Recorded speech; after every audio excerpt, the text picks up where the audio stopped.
నీ సేవలో ఎదురైనా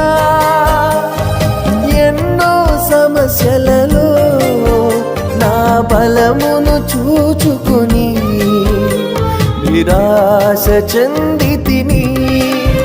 నీ సేవలో ఎదురైనా ఎన్నో సమస్యలలో నా బలమును చూచుకొని నిరాశ చెందితిని.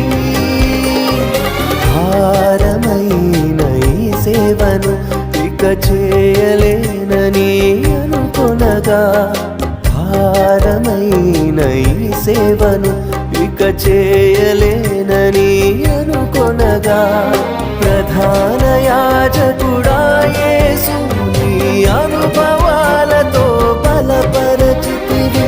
ప్రధాన యాజకుడా